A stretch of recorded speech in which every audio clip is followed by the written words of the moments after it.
फुसफुसाने वाले जंगल का रहस्य विलो क्रीक नामक एक शांत शहर में दोस्तों का एक समूह सैम, मिया और टोबी रोमांच पर जाना पसंद करते थे। उनका पसंदीदा स्थान उनके स्कूल के पीछे का बड़ा मैदान था, लेकिन सभी ने उन्हें पास के जंगल के बारे में चेतावनी दी, जिसे फुसफुसाने वाले जंगल के नाम से जाना जाता था। वहां मत जाओ, बड़े लोग कहते थे। पेड़ रहस्य फुसफुसाते हैं और कोई नहीं जानता कि अंदर क्या है। लेकिन सैम समूह में सबसे बहादुर था। यह सिर्फ एक जंगल है, शायद वहां कुछ भी डरावना नहीं है, उसने एक दोपहर को कहा। जिज्ञासु और उत्साहित तीनों दोस्तों ने फुसफुसाने वाले जंगल का पता लगाने का फैसला किया। उन्होंने अपने रोमांच के बारे में लिखने के लिए फ्लैशलाइट, स्नैक्स और एक नोटबुक पैक की। जैसे ही वे जंगल के पास पहुंचे, एक ठंडी हवा ने पेड़ों को सरसराहट दी, भले ही यह एक गर्म दिन था। क्या आपने वह सुना? मिया ने फुसफुसाया। ये सिर्फ हवा है, सैम ने आत्मविश्वास से उत्तर दिया। लेकिन टोबी ने कुछ अजीब देखा। पेड़ उन ओर झुक रहे थे, मानो सुन रहे हों। प्रवेश द्वार पर सबसे बड़े पेड़ की छाल में उकेरा गया था। सावधान रहें, केवल बहादुर ही गुजर सकते हैं, अन्य वापस मुड़े। हम बहादुर हैं, है ना? सैम ने पूछा। जरूर, टोबी ने कहा, हालांकि वह इतना सुनिश्चित नहीं था।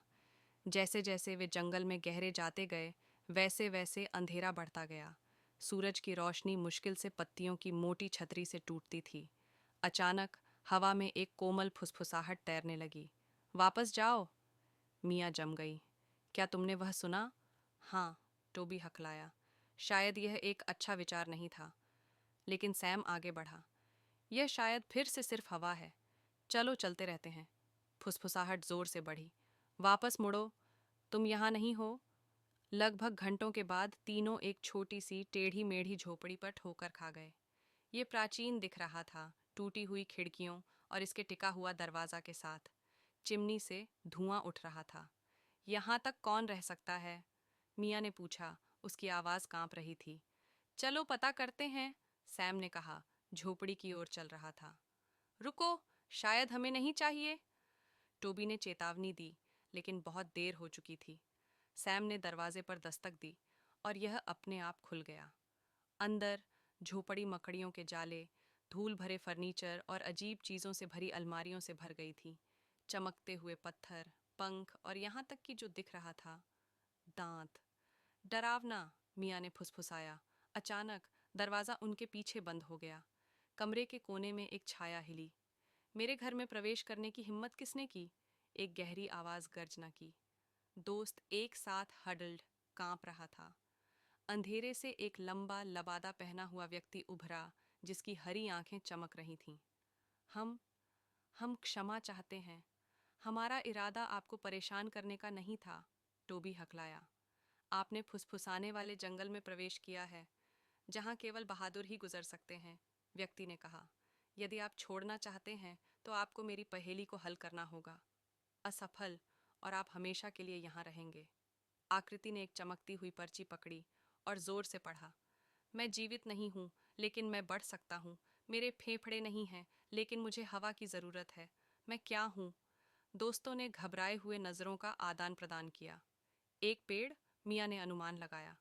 नहीं, पेड़ जीवित हैं, टोबी ने फुसफुसाया। मुझे पता है, सैम ने कहा। यह आग है। आकृति रुक गई, फिर हंसने लगी। सही, आप जितना मैंने सोचा था उससे ज्यादा बहादुर और चालाक हैं। आप जा सकते हैं, लेकिन सावधान रहें, जिज्ञासा खतरनाक हो सकती है। दरवाजा चीखता हुआ खुला और दोस्त जितनी जल्दी हो सके झोपड़ी से बाहर भागे। वे तब तक नहीं रुके जब तक कि वे खुले मैदान में वापस नहीं आ गए, सांस लेने के लिए हाँफ रहे थे। फिर कभी नहीं, टोबी ने कहा। मिया ने सिर हिलाया। मैं उन रोमांचों से चिपक रहा हूँ जिनमें फुसफुसाने वाले पेड़ शामिल नहीं हैं। सैम मुस्कुराया, हालांकि उसके हाथ अभी भी कांप रहे थे। कम से कम हमने फुसफुसाने वाले जंगल के रहस्य को सुलझा लिया। उस दिन से वे फिर कभी जंगल के पास नहीं गए, लेकिन कभी कभी देर रात को उन्होंने कसम खाई कि वे अभी भी हवा में फुसफुसाहट सुन सकते हैं, उन्हें अपने डरावने साहसिक कार्य की याद दिलाते हैं।